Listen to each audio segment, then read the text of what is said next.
Bismillah. Assalamualaikum warahmatullahi wabarakatuh. Alhamdulillahi hamdan katsiran tayyiban mubarakan fih kama yuhibbu rabbuna wa yardah. Asyhadu an la ilaha illallah wahdahu la syarikalah wa asyhadu anna Muhammadan abduhu wa rasuluhu. Wassalatu wassalamu ala Rasulillah wa ala alihi wa ashabihi wa man tabi'ahum bi ihsanin ila yaumiddin, amma ba'du. Ya ayyuhalladzina amanu taqullaha haqqa tuqatih wa la tamutunna illa wa antum muslimun. Kaum muslimin, pemirsa Roja TV yang dimuliakan Allah Ta'ala dan para pendengar radio Roja di mana saja berada, alhamdulillah pada kesempatan malam yang berbahagia ini kita dapat berjumpa kembali dalam kajian pekanan dalam pembahasan tentang kitab Sahih Bukhari. Dan kita seperti tadi disampaikan oleh Akh Basit, pembahasan kita dalam kitab Tauhid dari kitab Sahih Bukhari, yaitu bagian akhir dari kitab Sahih Bukhari, di mana Imam Bukhari mengawali dengan kitab Wahyu dan diakhiri dengan kitab Tauhid. Dan ini tentunya ada relevansinya bahwa wahyu yang paling pokok yang isinya adalah berisikan tentang Tauhid. Dan kita akan masuk di bab yang ke-8, ke-16, bab yang ke-16 dalam kitab Tauhid. Di nomor hadis yang saya bawa di sini adalah nomor 7406, ya, 7406. Dan apa yang kita akan bahas sekarang adalah tentang sifat wajah, isbatu sifatil wajhi lillah, menetapkan sifat wajah bagi Allah Subhanahu wa Ta'ala. Dan kita akan jelaskan nanti. Bismillah, qala al-mu'allif rahimahullahu ta'ala, yaitu Imam Bukhari Muhammad ibnu Ismail, babu qaulillahi ta'ala kullu syai'in halikun ila wajhahu. Ini dalam surah Al-Qasas di ayat yang ke-88, ya. Qala Imam Al-Bukhari rahimahullah ta'ala hadatsana Qutaibah ibnu Sa'id, hadatsana Hammad an Amr an Jabir ibnu Abdullah radhiyallahu ta'ala anhu. Qala lamma nazalat hadhil ayatu, itu surah Al-An'am ayat 65, qul huwal qadiru ala ayyab'atsa 'alaikum 'adzaban min fawqikum, al-ayah. Qala Nabi sallallahu alaihi wasallam a'udzu biwajhika, qala aw min tahti arjulikum. Qala Nabi sallallahu alaihi wasallam a'udzu biwajhika, qala aw yalbisakum syi'a. Qala Nabi sallallahu alaihi wasallam hadza aisarun. Kaum muslimin, pemirsa yang dimuliakan Allah Subhanahu wa Ta'ala, ini bab yang baru yang kita akan bahas, yaitu Imam Bukhari membuat bab tentang firman Allah Ta'ala, yaitu surah Al-Qasas, surah yang ke-28 di ayat yang ke-88. Kullu syai'in halikun illa wajhahu. Kemudian beliau mengetengahkan hadis, yaitu hadis Jabir ibnu Abdullah radhiyallahu ta'ala anhu, di mana hadis Jabir ini bahwa beliau menceritakan ketika turun ayat di surah Al-An'am, yaitu surah yang ke-6, pada ayat 65, itu ayat yang berbunyi qul huwal qadiru ala ayyab'atsa 'alaikum 'adzaban min fawqikum aw min tahti arjulikum aw yalbisakum syi'a, al-ayah. Maka Nabi sallallahu alaihi wasallam berlindung kepada Allah dengan mengatakan a'udzu biwajhika, a'udzu biwajhika. Kemudian setelah menyebutkan poin yang ketiga, Nabi SAW mengatakan hadza aisarun, hadza aisarun, ya. Kaum muslimin, pemirsa yang dimuliakan Allah Subhanahu wa taala, bab yang baru yang kita akan bahas di kesempatan malam hari ini, itu bab yang kita akan bahas di sini adalah tentang isbat sifatul wajhi lillah, yaitu masalah yang sangat penting untuk dibahas karena masalah ini termasuk masalah yang sangat kuat kontroversi ataupun antara yang menetapkan dan yang mengingkari sifat wajah, yaitu dalil seputar tentang menetapkan sifat wajah bagi Allah, yaitu wajhun hakiki taliku bijalalihi wa azamatihi laisa kamitslihi syai'un wa huwas samiul basir, yaitu bab yang menetapkan sifat wajah bagi Allah, wajah hakiki yang sesuai dengan keagungan dan kebesaran Allah Ta'ala, tidak sama dengan sifat makhluknya, karena Allah Subhanahu wa Ta'ala telah menafikan persamaan dengan makhluknya dengan mengatakan, Allah berfirman, laisa kamitslihi syai'un wa huwas samiul basir. Imam Bukhari rahimahullahu ta'ala seperti biasa mengikuti manhaj salafus saleh, mengikuti manhaj ahli sunnah atau madhab ahli sunnah dalam menetapkan agama, terutama dalam menetapkan akidah. Bahwa dalam menetapkan akidah itu dalilnya kepada Al-Quran dan sunnah. Dan Imam Bukhari di sini menyebutkan satu ayat dalam Al-Quran dan menetapkan satu hadis di dalam sunnah tentang menetapkan sifat wajah bagi Allah Subhanahu wa Ta'ala. Dan kita mengetahui bahwa sifat Allah adalah sifat kamal. Sifat Allah itu adalah sifat yang sempurna, yang dinamakan dengan as-sifatul ula, sifat yang sempurna. Dan sering kita udah jelaskan bahwa sifat Allah itu terbagi kepada beberapa jenis untuk dipahami menjadi mudah oleh kita. Pertama, para ulama kita membagi sifat Allah kepada dua. Ada sifat dzatiyah, ada sifat yang dinamakan dengan ma'nawiyah. Jadi sifat dzatiyah dan sifat ma'nawiyah. Ya. Ada sifat dzatiyah, ada sifat fi'liyah. Maaf. Ya, di antaranya gitu kita bagi ya supaya mudah dulu. Ada sifat dzatiyah, ada sifat fi'liyah. Sifat dzatiyah itu adalah sifat yang tidak berkaitan dengan masyiah. Jadi sifat yang tidak berkaitan dengan kehendak Allah. Sifat allati la tanfaq anhu, itu sifat yang tidak ya terpisah dari Allah Subhanahu wa Ta'ala. Ya. Itu namanya sifat dzatiyah. Seperti apa? Sifat ilmu, sifat sam'u, sifat basar, sifat hayat, sifat ulu. Maka ini dinamakan dengan sifat dzatiyah. Karena Allah Subhanahu wa Ta'ala selamanya disifati dengan sifat itu. Tapi sifat fi'liyah adalah semua sifat Allah yang berkaitan dengan masyiah, yaitu yang berkaitan dengan kehendak Allah Ta'ala. Ya, seperti sini sifat maji, sifat ityan, wa ja'a rabbuka wal malaku saffan saffa. Dan sifat-sifat yang lainnya. Kemudian dari sisi lain para ulama membagi sifat Allah kepada dua lagi. Ada yang dinamakan dengan sifat khobariyah, ada yang dinamakan dengan sifat maknawiyah. Jadi ada sifat khobariyah, ada sifat maknawiyah. Sifat maknawiyah adalah sifat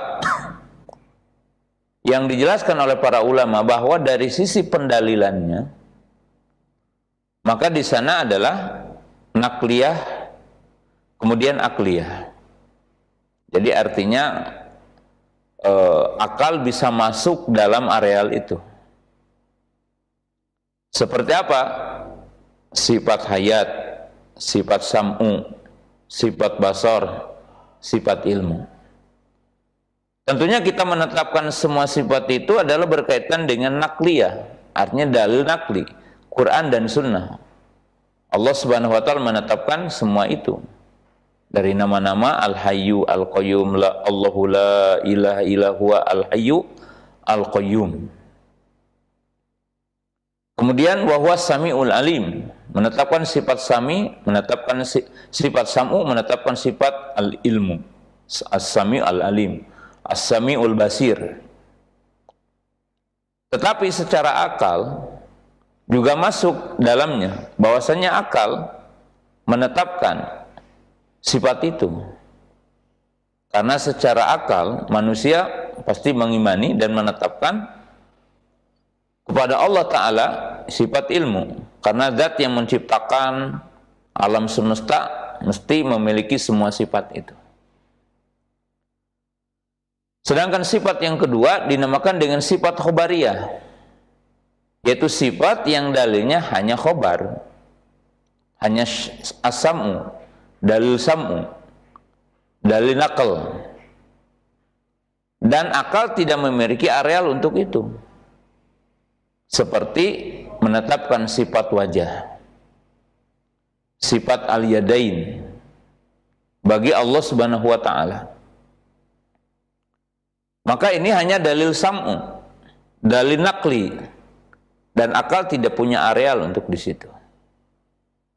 Dan kita ahli sunnah punya kaidah isbatu ma asbatullahu ta'ala li nafsi wa isbatu nabi sallallahu alaihi wasallam lahu, yakni min asma'i wa min sifatihi. Dan kita mengetahui dalam kaidah ahli sunnah itu menetapkan apa yang Allah tetapkan baginya dan menetapkan apa yang ditetapkan oleh Nabi SAW bagi Allah, yaitu tentang nama dan sifatnya. Yaitu di sini adalah khobar saja. Nah di sini Imam Bukhari mengetengahkan satu ayat dan mengetengahkan satu hadis tentang penetapan sifat wajah bagi Allah. Jadi sifat wajah bagi Allah, ya, yaitu taliku bijalalihi wa azamatihi, sesuai dengan keagungan dan kebesaran Allah Subhanahu wa Ta'ala, sesuai dengan kemuliaan Allah Subhanahu wa Ta'ala. Dan kita tidak boleh menerka, tidak boleh membayangkan tentang sifat Allah dengan apa yang ada pada makhluk. Karena Allah telah mengatakan laisa kamitslihi syai', lam yalid wa lam yulad wa lam yakun lahu kufuwan ahad. Hal ta'lamu lahu samia. Jadi Allah Subhanahu wa Ta'ala telah menafikan perumpamaan, telah menafikan persamaan. Dan kita mengetahui dalam kaidah umum hakikatus sifat takhtalifu biikhtilafil mausuf, bahwa hakikat sifat itu berbeda tergantung yang disifatinya. Jadi hakikat sifat itu berbeda tergantung yang disifatinya. Jadi ketika kita menetapkan sifat wajah, menetapkan sifat yad bagi Allah, maka jangan dibayangkan, jangan diukur dengan apa yang ada pada makhluk. Kita mengetahui wajah, tangan, bagi manusia itu dikategorikan ab'ad, yaitu bagian dari anggota badan. Sehingga manusia dinamakan jism, berjism. Maka bagi Allah Subhanahu wa Ta'ala tidak boleh dibayangkan itu. Tidak boleh kita mengatakan seperti itu. Karena wajah bagi Allah, sifat tangan bagi Allah, itu taliku bijalali wa azamatihi, sesuai dengan keagungan dan kebesaran Allah Ta'ala. Allah tidak menyebutkan kaifiyahnya, maka kita juga tidak boleh menetapkan kaifiyah yang Allah Ta'ala tidak menyebutkannya. Bagaimana tangan Allah? Allahu a'lam. Bagaimana wajah Allah? Allahu a'lam. Tapi Allah menetapkan sifat wajah. Dan itu disebutkan dalam sejumlah ayat di dalam Al-Quran. Dan disebutkan dalam sejumlah hadis. Dan merupakan kesepakatan para ulama, yaitu ahli sunnah wal jamaah. Adapun dalil dari Quran, mari kita lihat beberapa dalil yang menunjukkan bahwa sifat wajah bagi Allah hakiki dan tidak ditakwil dengan sawab, tidak ditakwil dengan sawab, ya, yaitu yang dimaksud wajah adalah pahala atau mana yang lainnya. Kita lihat dalam surah Ar-Rahman, Allah berfirman, kullu man kana 'alaiha fan wa yabqa wajhu rabbika dzul jalali wal ikram.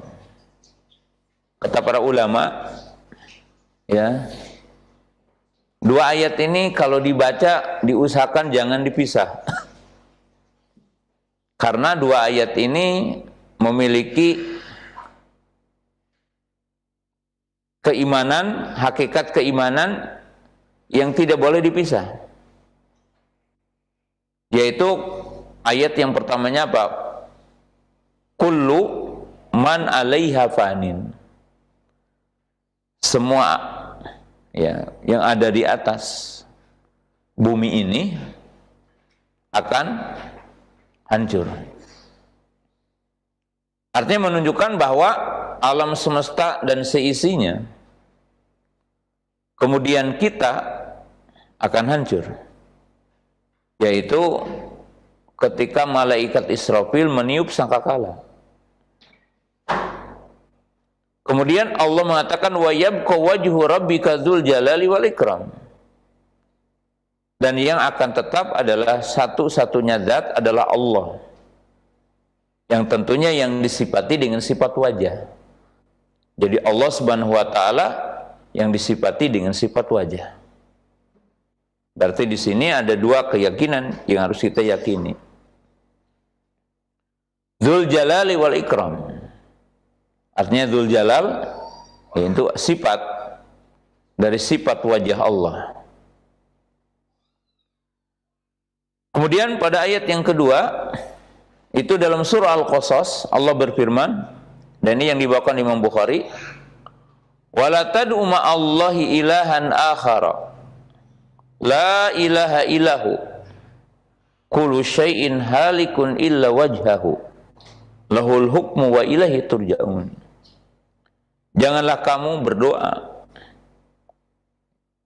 yaitu bersama Allah dengan ilah yang lain. Artinya kita tidak boleh menyekutukan Allah dalam berdoa, dalam meminta. Tidak ada yang berhak disembah kecuali Dia, Allah Ta'ala. Artinya tidak ada yang berhak disembah kecuali Dia adalah Allah Ta'ala. Kemudian Allah mengatakan, kullu syai'in halikun illa wajhah. Semuanya akan hancur kecuali wajahnya. Lahul hukmu wa ilaihi turja'un. Kepadanya hukum dan kepadanya akan kalian dikembalikan. Maka ini adalah tentunya adalah dua ayat di dalam Quran. Kemudian di lain itu juga ada ayat yang lain, itu pada surah Al-Baqarah Allah Ta'ala berfirman, wa ma tunfikuna illa ibtigha'a wajhillah. Ini pada ayat 272, dan tidaklah mereka menginfakkan, tidaklah kalian menginfakkan kecuali mengharapkan wajah Allah. Kemudian Allah Subhanahu wa taala menyatakan dalam surah Ar-Ra'd ayat 22, Allah berfirman, walladzina sabaru ibtigha'a wajhil rabbihim. Dan orang-orang yang bersabar mereka berharap dengan wajah Rabb mereka. Nah, Ini adalah sejumlah ayat yang jelaskan di dalam Al-Quran. Kemudian sejumlah hadis bahwa baginda Nabi Shallallahu Alaihi Wasallam menyebutkan tadi, ya, menyebutkan ketika disebutkan ayat Qul huwal qadiru ala ayyab'atsa alaikum adzaban min fawqikum. Lalu Nabi SAW berlindung kepada Allah dan mengatakan a'udzu biwajhika. Jadi di sini bahwa Nabi Shallallahu Alaihi Wasallam berlindung kepada Allah Subhanahu Wa Taala dan mengatakan apa? A'udzu biwajhika. A'udzu biwajhika. Kemudian ketika disebutkan potongan ayat au min tahti arjulikum a'udzu biwajhika. Ya. Maka hadis ini secara tegas menyebutkan sifat wajah hakiki. Jadi ya, kalau dikatakan sawab, berlindung kepada sawab nggak mungkin. Ya, karena sawab adalah makhluk, nggak mungkin berlindung. Maka di sini ketika Nabi SAW mengatakan a'udzu biwajhika, menunjukkan wajah adalah sifat hakiki bagi Allah Subhanahu wa taala. Ya. Sebagaimana para ulama menjelaskan. Kemudian juga perkataan para ulama. Ini di sini adalah para ulama kita ahli sunnah menyatakan hal itu. Jadi menyatakan hal itu. Nah, kita lihat sejumlah perkataan para ulama. Nah, yang pertama adalah ucapan Al-Imam Asy-Syafi'i rahimahullahu taala. Jadi kalau kita bermadhab dengan mazhab Syafi'i, maka tentunya bermadhab dengan akidah Imam Syafi'i. Apa kata Imam Syafi'i rahimahullahu taala? Qala Al-Imam Syafi'i rahimahullahu taala, lillahi tabaraka wa ta'ala asma'un wa sifatun ja'a biha kitabuhu wa akhbara biha nabiyuhu sallallahu alaihi wasallam ummatahu wa anna lahu wajhan biqouli kullu syai'in halikun illa wajhah wa qouli ta'ala wa yabqa wajhu rabbika dzul jalali wal ikram. Itu menunjukkan bahwa Imam Bukhari memahami ayat-ayat tadi dengan zahirnya. Berkata Imam Syafi'i, bagi Allah Ta'ala, baginya nama-nama dan sifat, sebagaimana telah ditetapkan di dalam Al-Quran, dalam kitabnya, sebagaimana telah dihabarkan oleh Nabi SAW dalam sunnahnya kepada umatnya. Bahwasanya bagi Allah itu wajah, artinya sifat wajah, tapi jangan dipahami wajah dalam manusia. Yang dalam manusia itu dikatakan anggota badan. Seperti kita memahami anggota badan. Bagi Allah tidak. Laisa kamitslihi syai'un. Taliqu bijalali wa 'azamati, sesuai dengan keagungan dan kebesaran Allah Subhanahu wa taala. Kenapa? Karena Allah Subhanahu wa taala telah mengatakan kullu syai'in halikun illa wajhah. Jadi ayat ini kata Imam Syafi'i, wa yabqa wajhu rabbika dzul jalali wal ikram. Kullu man kana 'alaiha fanin wa yabqa wajhu rabbika dzul jalali wal ikram. Kemudian yang kedua di antaranya ucapan Imam Ibnu Huzaimah rahimahullahu taala. Beliau mengatakan setelah menyebutkan tentang ayat-ayat, qala nusbitu sifatal wajhi lillah. Wa nahnu wa jami'u ulama'ina min ahlil Hijaz wa Tihama wal Yaman wal Iraq wa Syam wa Misr madhhabuna anna nusbitu lillahi ma asbatahu Allahu li nafsihi nukirru bidzalika bi alsinatina wa nusaddiqu bidzalika bi qulubina min ghairi an nushabbiha wajha khaliqina biwajhi ahadin minal makhlukin azza rabbuna an yushbihal makhlukin wa jalla rabbuna an maqalati mu'attilin.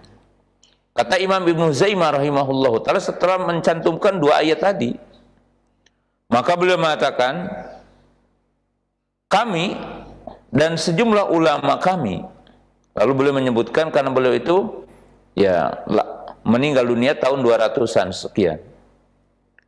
Beliau mengatakan, kami dan semua ulama kami dari Ahlul Hijaz, kemudian dari Tihamah, kemudian Yaman, Irak, Syam, dan Mesir. Madhab kami adalah menetapkan bagi Allah apa yang Allah tetapkan baginya. Dan kami menetapkan semua itu dengan lisan-lisan kami dan membenarkan dengan hati-hati kami, dengan tanpa menyerupakan dengan wajah makhluk. Ya, jadi tidak menyerupakan dengan wajah ya makhluk. Yaitu tidak menyerupakan wajah pencipta, itu wajah Allah Ta'ala, dengan wajah salah seorang di antara makhluk. Kenapa? Karena Allah Subhanahu wa Ta'ala Maha Suci untuk disamakan dengan sifat makhluknya. Dan beliau mengatakan Allah Subhanahu wa Ta'ala bersih, jauh dari semua apa yang dikatakan oleh orang-orang Mu'attilah. Jadi Imam Ibnu Huzaimah rahimahullahu ta'ala yang tentunya wafat di tahun ya 200 sekian, ya kalau nggak salah 250 sekian, maka beliau menetapkan itu, menetapkan sifat wajah dan tidak mentakwil dengan sifat wajah dengan takwil-takwil ahlul kalam. Beliau mengatakan sifat wajah yang tidak dengan makhluknya, tidak sama dengan makhluknya, tidak dipahami kalau menetapkan sifat wajah adalah dengan jism. Seperti kita menetapkan sifat dzat bagi Allah. Menetapkan sifat dzat bagi Allah, maka tidak dipahami dengan zat makhluknya. Karena setiap sifat berbeda-beda, hakikatnya tergantung perbedaan yang disifatinya. Kemudian setelah itu adalah ucapan Imam Ibnu Mandah rahimahullahu ta'ala. Beliau mengatakan, min sifatillahi azza wa jalla allati wasafa biha nafsahu. Qaulu ta'ala kullu syai'in halikun ila wajha. Wa qala ta'ala wa yabqa wajhu rabbika dzul jalali wal ikram. Wa kana Nabi sallallahu alaihi wasallam yasta'idzu biwajhillahi minan nar wa minal fitani kulliha wa yas'alu bihi. Ya. Jadi beliau menjelaskan, lihat di sini. Beliau mengatakan, dan di antara sifat-sifat Allah yang Allah Ta'ala telah tetapkan baginya, artinya di dalam Al-Quran, yaitu ayat yang tadi, kullu syai'in halikun ila wajah. Kemudian wa yabqa wajhu rabbika dzul jalali wal ikram. Dan Nabi SAW berlindung kepada Allah dengan mengatakan seperti tadi, a'udzu biwajhika. Nah, menunjukkan bahwa itu begitu jelas bahwa Imam Ibnu Huzaimah rahimahullahu ta'ala menetapkan sifat itu tanpa mentakwil dengan takwil yang lain. Ya. Kemudian imam yang lainnya dari ulama Hanafiyah, yaitu Imam Al-Bazdi, beliau mengatakan dari ulama Hanafiyah, wa kadzalika isbatul yad wal wajhi haqqun indana. Beliau mengatakan bahwa menetapkan sifat yadain dan sifat wajah bagi Allah adalah hak menurut kami. Berkata Imam Al-Baghawi rahimahullah ta'ala, wa kullu ma ja'a bihil kitabu wa sunnatu min hadal qabili fi sifatillahi subhanahu wa ta'ala kan nafsi wal wajhi wal yad wal ityan wal maji wal nuzul ila sama'i dunya wal istiwa alal arsh. Ya, fahadihi wa nadairuha sifatulillahi azza wa jalla wa warada biha sam'u yajibul imanu biha wa imraruha ala dhahiriha mu'ridun fiha anit ta'wil. Beliau mengatakan seperti itu. Kata beliau, setiap yang datang dari Al-Quran ataupun Sunnah, ya, dari masalah ini, artinya masalah berkaitan dengan nama dan sifat Allah Subhanahu wa ta'ala, ya, seperti menetapkan sifat bagi Allah an-nafs, wajah, yad, ityan, maji, nuzul, istiwa, dan semua yang seperti ini yang telah datang dari as-samu, artinya dari samu, dari kitab ataupun sunnah, maka wajib untuk mengimaninya kepada semua itu, kemudian memahaminya sebagaimana zahirnya dan berpaling dari apa yang dinamakan dengan takwil. Takwil yang tidak pernah diungkapkan oleh salafus saleh ridwanullahi taala alaihim. Jadi ini adalah ungkapan dari para ulama ya ahli sunnah wal jamaah. Kemudian dikatakan juga oleh Imam Ibnu Rusyd rahimahullahu taala. Kemudian disebutkan oleh Imam Al-Maqdisi rahimahullahu taala, para ulama yang lainnya, para ulama yang lainnya seperti tadi Imam Ibnu Manda, kemudian Imam Al-Asbahani dan yang lainnya. Jadi kita mengetahui bahwa sifat ini adalah sifat yang hak bagi Allah Subhanahu wa taala. Nah, kemudian kita akan bahas tentang ayat-ayat yang tadi dijelaskan. Jadi tentang ayat-ayat yang tadi dijelaskan. Pertama, kita tidak mentakwil. Jadi ahli sunnah tidak mentakwil. Ya. Seperti tadi dikatakan, kullu syai'in halikun ila wajhah. Pokoknya diartikan di situ adalah sawab. Ya. Kemudian diartikan juga kullu man kana 'alaiha fanin wa yabqa wajhu rabbika, ay sawabu rabbika. Nah, kaum muslimin jamaah yang dirahmati Allah Subhanahu wa taala itu tahrif. Artinya menyelewengkan makna dari zahirnya. Walam yarid hada tafsir minas salaf. Dan tidak ada penafsiran ini dari tafsir salaf. Nah, kita lihat di sini di ayat Ar-Rahman ayat 26-27 ketika Allah Subhanahu wa taala mengatakan wa yabqa wajhu rabbika dzul jalali wal ikram. Apa mungkin sawab pahala itu dikatakan dzul jalali wal ikram? Maka itu mesti hak, gitu kan? Yang disifati dengan dzul jalal wal ikram adalah sifat wajah Allah. Sifat wajah Allah. Tidak mungkin itu maknanya adalah sawab. Karena tidak relevan dan tidak layak disifati dengan dzul jalali wal ikram. Nah. Kemudian baginda Rasulullah Sallallahu Alaihi Wasallam ya, telah menetapkan dalam hadis yang lain yang mesti kalimat itu dipahami dengan zahirnya. Jadi mesti dipahami dengan zahirnya. Ya, tidak bisa apa? Ditakwil dengan kalimat sawab. Ya. Nah, kita lihat di sini,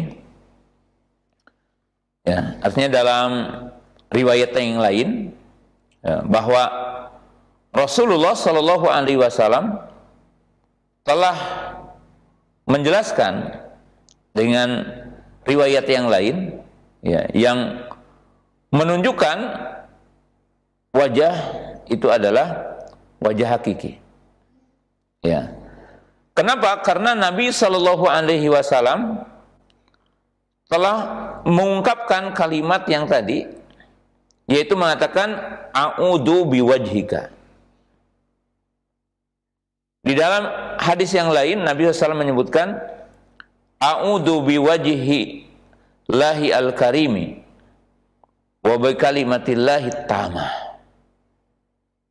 Jadi menunjukkan pada hadis ini, jadi pada hadis ini wajah hakiki karena berlindung a'udzu biwajhillahil karim. Jadi aku berlindung ya pada wajah Allah yang karim. Kemudian dikatakan apa? Wa bi kalimatillahi tamah, dengan kalimat yang sempurna. Berarti kalam Allah bukan makhluk. tidak seperti orang Mu'tazilah. Dengan itu kita berlindung kepada Allah dengan kalimat, dengan kalam Allah. A'udzu bi kalimatillahi ta'ala, a'udzu bi wajhillahil karim. Maka di sini sebagaimana kita menetapkan sifat kalam bagi Allah dan kalam adalah merupakan sifat Allah, maka demikian juga kita menetapkan sifat wajah adalah hakiki bagi Allah Ta'ala. Kemudian disebutkan dalam hadis yang lain, yaitu tentang apa yang akan terjadi nanti yaumul qiyamah, yaitu ketika di arasatil qiyamah, ketika amal-amal manusia nanti akan diperlihatkan dan kita dikumpulkan di arasatil qiyamah. Kemudian semua amal soleh akan diperlihatkan, amal yang kita lakukan di waktu malam, amal yang kita dilakukan di waktu siang, dan semua amal yang kita lakukan itu akan diperlihatkan, dan di situ adalah hari keadilan. Kemudian disebutkan dalam hadis yang sahih itu hadis yang diriwayatkan Imam Muslim dari sahabat Abu Musa al-Asy'ari radhiyallahu ta'ala anhu. Nabi SAW mengatakan, hijabuhun nur, law kasyafahu la ahraqat subuhatu wajhihi manta ilaihi basaruhu min khalqihi, yani min khalqihi. Jadi ini tidak mungkin yang dimaksud di sini adalah sawab. Karena Nabi SAW mengatakan hijabuhun nur. Artinya ketika orang-orang mukmin akan melihat Allah Subhanahu wa taala, melihat wajah Allah Taala nanti yaumul qiyamah, maka dikatakan hijabuhun nur. Jadi penghalangnya adalah cahaya. Seandainya dibuka tabir itu, maka akan terbakar dengan begitu dahsyatnya ya cahaya dari wajah Allah yang sampai kepadanya pandangan Allah. Artinya mata Allah Subhanahu wa taala, pandangan Allah Subhanahu wa taala. Maka kaum muslimin pemirsa yang dirahmati Allah Subhanahu wa taala, dalam hadis ini ada dua sisi. Sisi yang pertama bahwa Allah menyebutkan basar. Kalau basar itu adalah kepada wajah, nggak mungkin kepada sawab, nggak mungkin itu adalah untuk pahala. Jadi kalau ditakwil itu fasid, batil maknanya. Kemudian lau kasyafahu la ahraqat subuhat, berarti di sini adalah pancaran wajah Allah, nur dari pancaran wajah Allah Subhanahu wa taala. Nah, dan itu menunjukkan hakiki, tidak bisa ditakwil. Hanya kita tidak boleh menggunakan kaidah akal ahlul kalam bahwa menetapkan sifat ini yastaljimul jism. Jadi istilah-istilah yang dikemukakan oleh ahlul kalam kalau menetapkan ini berarti Allah jism. Kalau Allah jism berarti kita menyamakan Allah dengan makhluk, berarti di situ adalah batil. Ya, istilzam ini tidak benar. Istilzam ini tidak benar. Artinya satu korelasi atau tuntutan ini tidak benar. Istilzam ini tidak benar. Kenapa? Karena sebagaimana kita menetapkan sifat zat, ya zat Allah laisa kamitslihi syai'un. Seperti kita menetapkan sifat ilmu, seperti kita menetapkan sifat basar, seperti kita menetapkan sifat sam'u. Maka kita mengatakan laisa kamitslihi syai'un. Menetapkan sifat kalam, di mana kita meyakini Allah Ta'ala yatakalam bisautin wa hurufin. Allah Ta'ala berbicara dengan suara dan huruf. Wa anna Allah Ta'ala yatakalam mata syaa idza syaa. Dan bahwasanya Allah Ta'ala berbicara kapan saja, dengan siapa saja, dan kaifiyahnya Allah Ta'ala bagaimana. Maka kita tetapkan sifat itu. Dan sifat itu tidak istilzam, tidak memestikan. bahwa setiap yang berbicara mesti disifati dengan sifat, berarti dusa patain di lisan. Enggak. Karena batin. Dalam buktinya, pohon menyalami kepada Nabi SAW, batu menyalami kepada Nabi SAW, dan nanti yaumul kiamat tangan kita akan berbicara. Jadi batil. Mengatakan kalau ada suara, ada huruf berarti tasbih kepada makhluk. Maka demikian juga kita menetapkan sifat wajah Allah, taliku bijalali wa azamatihi. Menetapkan sifat yadain bagi Allah, taliku bijalali wa azamatihi. Kita tidak tahu kaifiahnya wajah Allah, kita tidak tahu kaifiah tangan Allah. Tetapi sesuai dengan keagungan Allah dan kebesaran Allah Subhanahu wa taala. Tidak disamakan dengan sifat makhluknya, tidak ada kias kepada makhluk. La yuqassu bil makhluk, tidak dikiaskan kepada makhluk. Kalau pada makhluk yad, wajah itu adalah abad, yaitu anggota badan, maka tidak boleh ditetapkan bagi Allah. Kenapa? Allah telah mengatakan laisa kamitslihi syai'un wa huwas samiul basir. Laisa kamitslihi syai'un wa huwas samiul basir. Nah, itu tentunya kaidah yang wajib kita pahami. Nah, sekarang kita akan masuk ke hadis yang dibawakan dan ayat yang dibawakan oleh Mu'allif rahimahullahu ta'ala dalam kitab Sahih Bukhari.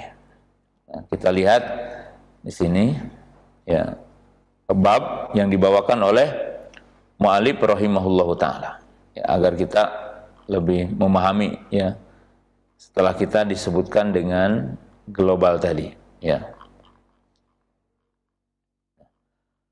Kaum muslimin, pemirsa yang dirahmati Allah Subhanahu wa taala. Bab firman Allah taala, kullu syai'in halikun ila wajhah. Nah, yang jelas bahasanya ayat ini menetapkan sifat wajah bagi Allah Subhanahu wa taala. Tetapi dalam tafsir ayat ini, ketika kita memahami ayat ini dengan sempurnanya, karena ayat ini di surah Al-Qasas di ayat terakhir, di ayat yang terakhir ya.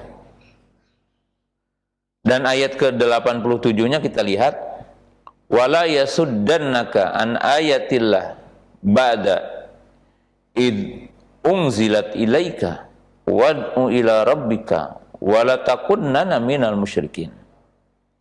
Jadi ayat ini tentunya mengingatkan Nabi kita, mengingatkan para sahabat, dan mengingatkan kita semua agar tidak boleh menjadi orang-orang yang menyekutukan Allah, tidak boleh menjadi orang-orang musyrik. Kemudian setelah itu wala tad'u ma'allahi ilahan akhar. Jadi kita dilarang untuk meminta berdoa kepada selain Allah, untuk menetapkan ada ilah selain Allah, karena itu batil ya. La ilaha illahu, tidak ada yang berhak disembah kecuali Dia, yaitu Allah. Kullu syai'in halikun ila wajhah. Ya. Semuanya adalah ya binasa, hilang kecuali wajah Allah.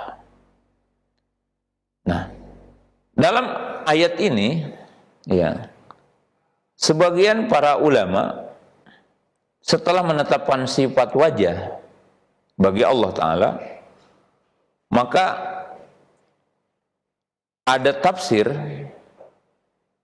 karena berkaitan dengan ikhlas ibadah kepada Allah, jadi penafsiran dari kalangan para ulama ya, sebagaimana dinukil dalam kitab-kitab tafsir seperti dalam kitab Ibnu Katsir dan yang lainnya, bahwa mereka mengatakan illa ma uridu bihi wajahu.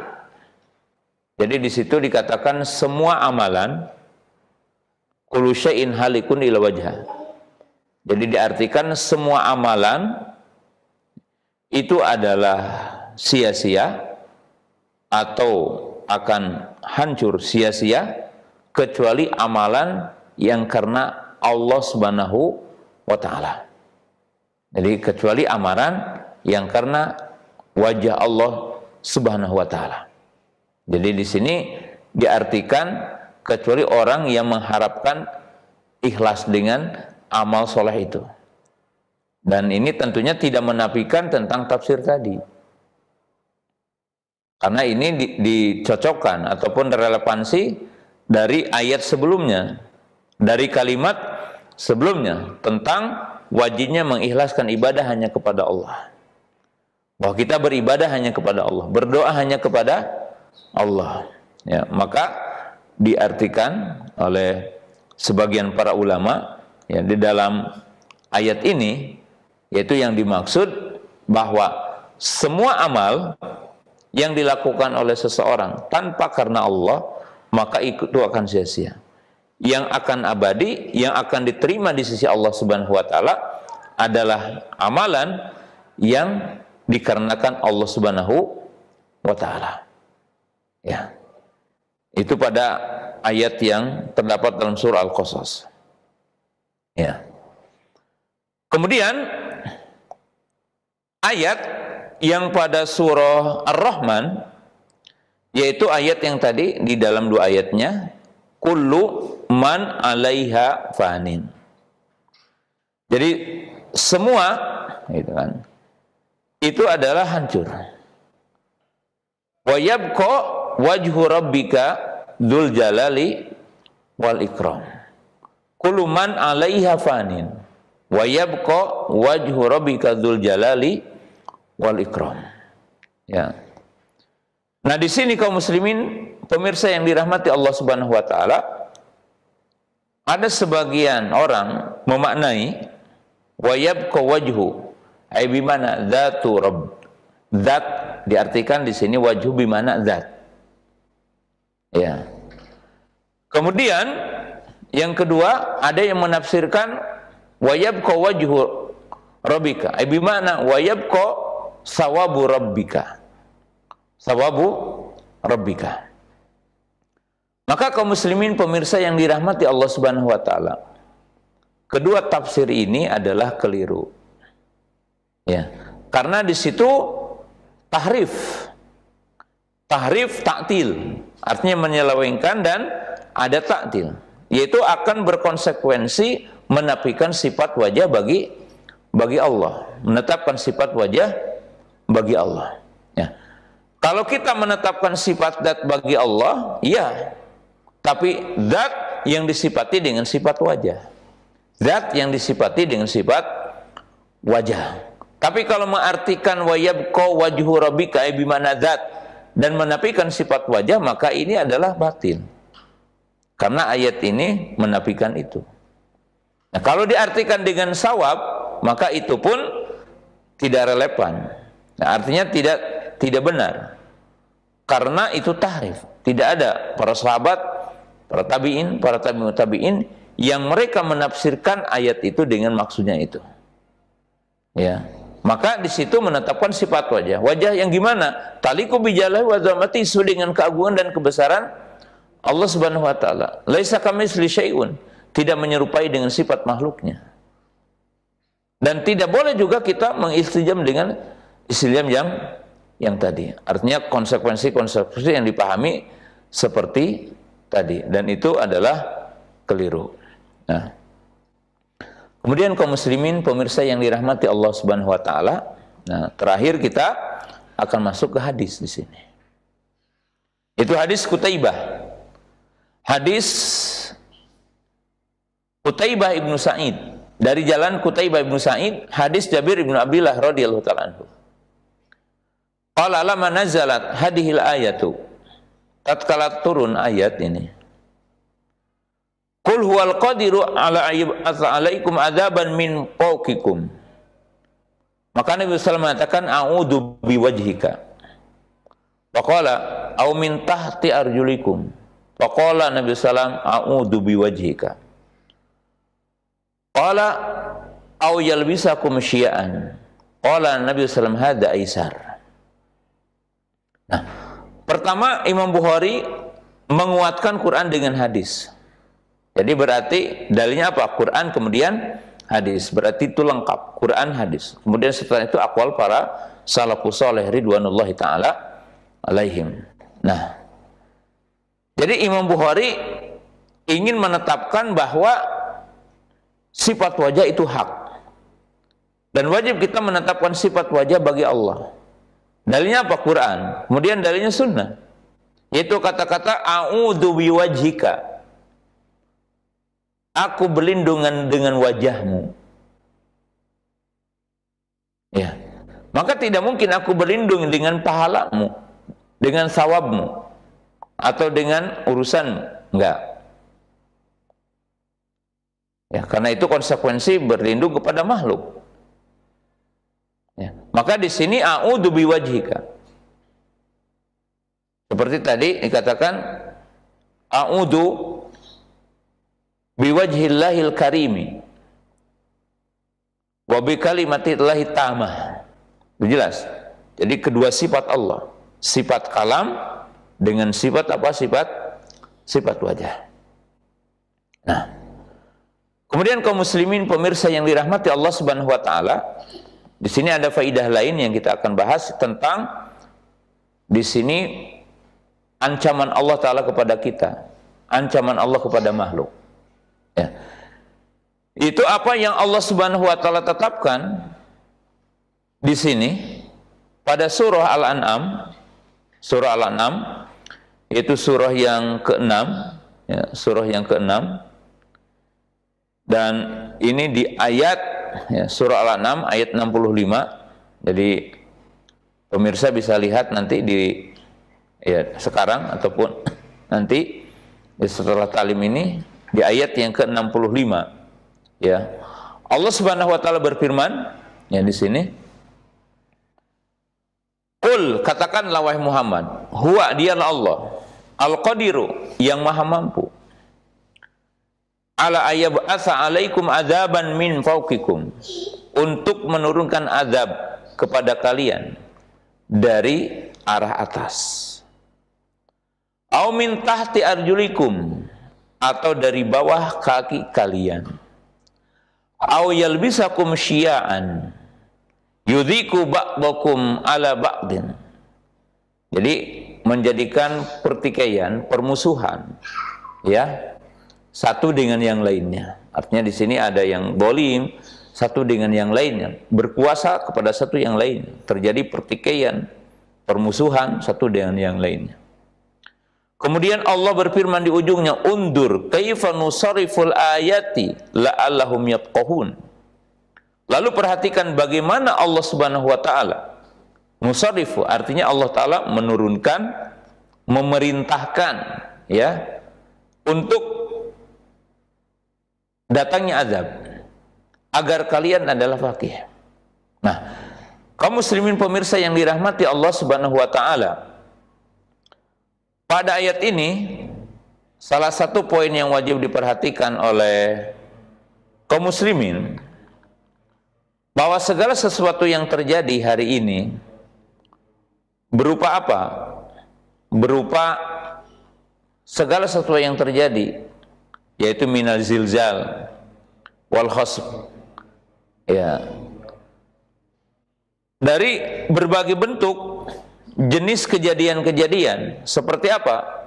Ya, seperti umpamanya gempa, kemudian tsunami, kemudian gunung meletus, dan sebagainya. Maka itu merupakan risalah minallah, itu merupakan ketetapan Allah, dan itu semuanya adalah atas perintah Allah Subhanahu wa taala.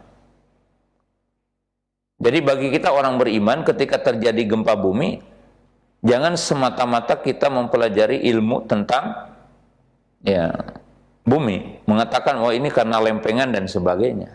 Tidak dikaitkan dengan pencipta bumi ini, Allah Subhanahu wa taala. Walaupun tidak mengapa manusia memahami tentang itu. Karena sebab itu ada sebab kauni, ada sebab syar'i. Di mana Allah Subhanahu wa taala mengatakan wa ma nursilu bil ayati illa tahwifa. Dan tidaklah kami mengutus dengan ayat, dengan tanda-tanda kebesaran Allah berupa azab. Kecuali apa? Kecuali itu adalah untuk membuat takut kepada manusia. Dan Allah Subhanahu wa taala maha mampu, kul huwal qadiru, dialah Allah taala yang maha mampu, ya, untuk menurunkan azab dari langit. Seperti apa? As-sayhah, Ini seperti umpamanya adanya petir, adanya geledek. Bencana yang Allah Ta'ala turunkan dari langit, ya seperti hujan batu dan semisalnya. Bahkan sebagian para ulama mengatakan yang dimaksud dengan min fawqikum adalah yaitu pemimpin sultan-sultan yang zalim. Artinya ini datang dari penguasa, yaitu pemimpin-pemimpin yang zalim, raja-raja yang zalim, raja-raja yang menggigit, pemimpin-pemimpin yang zalim rakyatnya. Kemudian au min tahti julikum, atau dari bawah, seperti apa? Seperti al-jilzal, seperti gempa bumi, seperti al-khasfu. Al-khasfu itu ditenggelamkan, ima ditenggelamkan ya dengan dibalikan bumi, atau ditenggelamkan dengan banjir, atau ditenggelamkan dengan tsunami. Nah, maka ini adalah merupakan sebuah peringatan dari Allah Subhanahu wa Ta'ala, dan semua itu berkaitan dengan dosa kita. Oleh sebab itu Allah Subhanahu wa Ta'ala menjelaskan ya, di dalam surah Al-Ankabut ayat 39 ayat 40-nya, wa qarunu wa fir'aun wa hamanu wa laqad ja'ahum Musa bil bayinat fastakbaru fil ardi wa ma kanu sabiqin. Hanya di sini disebutkan bagaimana Qarun, bagaimana Firaun, bagaimana Haman, sungguh telah datang kepada mereka Musa dengan membawa penjelasan, lalu mereka sombong di muka bumi, dan tidak ada, artinya adab yang ditimpakan kepada mereka tidak ada yang mendahuluinya. Lalu Allah mengatakan fakulan akhadna bidzanbi, semuanya kami adab dengan sebab dosanya. Faminhum man arsalna alaihi hasiba, di antara mereka ada yang diturunkan dari langit berupa hujan batu atau berupa ya, geledek, petir dan semisalnya. Wa minhum ma akhadatu sayhatu. Nah, ini yang kedua, maaf. Dan di antara mereka ada yang diambil dengan sayhah. Artinya di sini seperti petir. Wa minhum man hasabna bihil ard, dan di antara mereka ada yang ditenggelamkan ke bumi, artinya buminya dibalik gitu. Wa minhum man akhadhat wa minhum man agrokna, dan di antara mereka ada yang ditenggelamkan banjir, artinya ada yang ditelan banjir. Wa makana Allahu liyadrimahum, dan tidaklah Allah Ta'ala untuk mendolimi mereka, walakin kanu anfusahum yadlibun, tetapi mereka sendiri yang mendoliminya. Nah, maka kaum muslimin pemirsa yang dirahmati Allah Subhanahu wa Ta'ala, semua kejadian berupa gunung meletus, berupa gempa, berupa tsunami, berupa banjir, itu adalah merupakan peringatan Allah. Allah mengutus itu semua sebagai peringatan kepada hambanya, sebagai peringatan kepada kita agar kita kembali kepada Allah, agar kita bertaubat kepada Allah Ta'ala, agar kita melaksanakan perintah-perintah Allah Subhanahu wa Ta'ala dan tidak maksiat kepada Allah Subhanahu wa Ta'ala. Karena semua adab itu adalah berkaitan dengan dosa kita. Oleh sebab itu Allah Subhanahu wa Ta'ala mengingatkan dalam surah yang ke-8. Jadi dalam surah yang ke-8 Allah Subhanahu wa Ta'ala mengingatkan kita. Ya, salah satu peringatan Allah Subhanahu wa Ta'ala dalam ayat yang ke-25-nya, wattaqu fitnatal la tusibanal ladzina dzalamu minkum khassah wa'lamu anallaha syadidul iqab.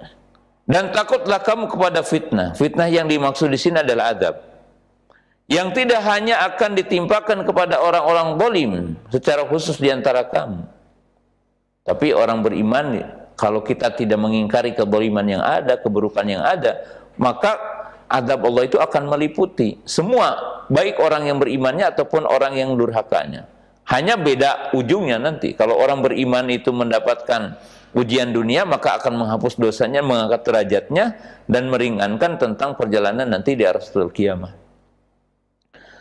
Kemudian Allah Subhanahu wa Ta'ala menyebutkan ya dalam ayat yang lain, ya, yaitu pada ayat 33-nya, masih dalam surah Al-Anfal. Wa makana Allahu liyu'adzibahum wa anta fihim wa makana Allahu mu'adzibahum wa hum yastaghfirun. Allah berfirman, dan tidaklah Allah Ta'ala akan mengadab mereka dan engkau berada di antara mereka. Artinya kalau Nabi SAW berada di antara mereka, maka Allah tidak mengadabkan itu kaum. Di kaum itu tidak akan diazab. Ya. Selama di situ ada nabi. Kemudian dalam ujungnya, dan tidaklah Allah Ta'ala akan mengadab mereka sedangkan mereka istighfar. Jadi semua musibah itu akan hilang dengan kita taubat dan istighfar kembali kepada Allah Subhanahu wa Ta'ala. Ya. Dan ini yang wajib kita pahami. Dan kita mengetahui akan kebesaran Allah, keagungan Allah Subhanahu wa Ta'ala, bahwa Allah Subhanahu wa Ta'ala Maha berkuasa untuk menurunkan itu semua. Ya, menurunkan itu semua. Dan baginda Rasulullah SAW berlindung kepada Allah. Ya, berlindung kepada Allah Subhanahu wa Ta'ala dari semua itu dengan mengatakan a'udzu biwajhika. A'udzu biwajhika. Ketika disebutkan adab dari atas, maka Nabi SAW mengatakan a'udzu biwajhika. Kemudian ketika disebutkan dari bawah, maka Nabi SAW juga mengatakan a'udzu biwajhika.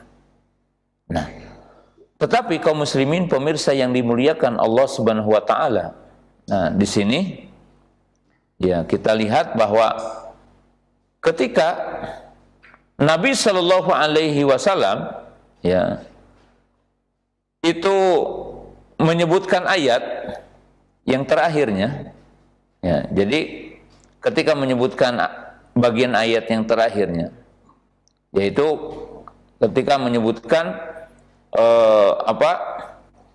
akan terjadinya ya dikuasakannya orang-orang yang orang-orang yang zalim. Maka Nabi SAW menyebutkan dalam ungkapan beliau mengatakan hada aisar.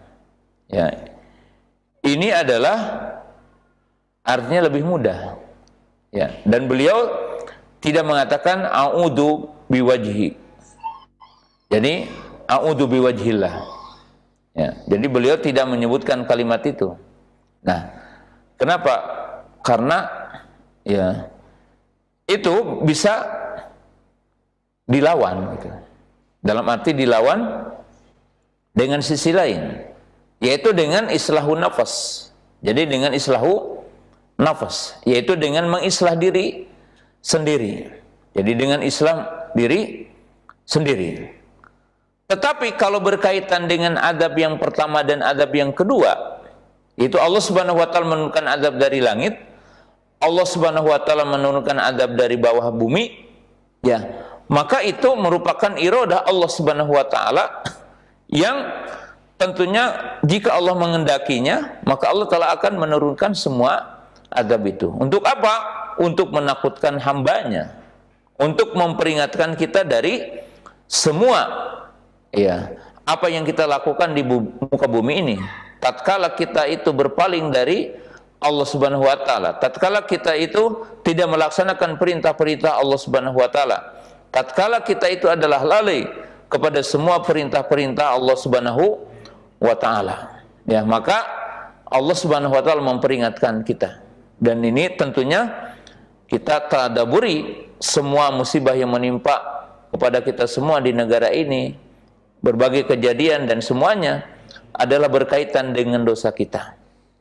Maka salah satu jalan yang wajib ditempuh oleh kaum muslimin dari Sabang sampai Merauke, yang diistilahkan oleh kita, maka menuntut kita untuk kembali kepada Allah, menuntut kita untuk bertaubat, beristighfar, melaksanakan semua perintah Allah Subhanahu wa Ta'ala, kemudian kita menjauhi larangan-larangan Allah Subhanahu wa Ta'ala, karena tidak ada musibah kecuali adalah berkaitan dengan dosa kita, di mana Allah Subhanahu wa Ta'ala berfirman dalam surah Al-Ankabut tadi, fakullan akhadna bidzanbihi, semuanya kami ambil dengan sebab dosanya. Barangkali sampai di sini pembahasan di malam yang berbahagia ini, kita hanya membahas satu sifat di antara sifat Allah Subhanahu wa Ta'ala. Demikian pembahasan di malam yang berbahagia ini, kita menetapkan satu sifat yang ditetapkan Allah dan Rasulnya bagi Allah adalah sifat wajah. Tapi ingat, sifat wajah taliku bijalalihi wa azamatihi, sesuai dengan keagungan Allah Ta'ala dan kebesaran Allah Subhanahu wa Ta'ala. Jangan dipahami dengan apa yang ada dalam sisi makhluk, Karena Allah Ta'ala telah mengatakan dalam Al-Quran dengan 3 kalimat, hal ta'lamu lahu samiyya, lam yakun lahu kufuwan ahad, laisa kamislihi syai'un. Bahwa Allah Subhanahu wa Ta'ala telah menafikan persamaan, menetapkan tapi menafikan persamaan, menetapkan sifat tapi Allah secara langsung menafikan, tidak sama dengan sifat makhluknya. Maka apa yang ditetapkan bagi Allah jangan dipahami dengan apa yang ditetapkan bagi manusia, dan itu adalah merupakan kaidah yang agung yang ditetapkan dalam kaidah Al-Quran Sunnah, dan apa yang telah ditetapkan oleh manhaj Ahlus Sunnah wal Jamaah, manhaj salafus saleh ridwanullahi ta'ala alaihim. Wa akhiru da'wana anil hamdulillahirabbil alamin. Assalamualaikum warahmatullahi wabarakatuh.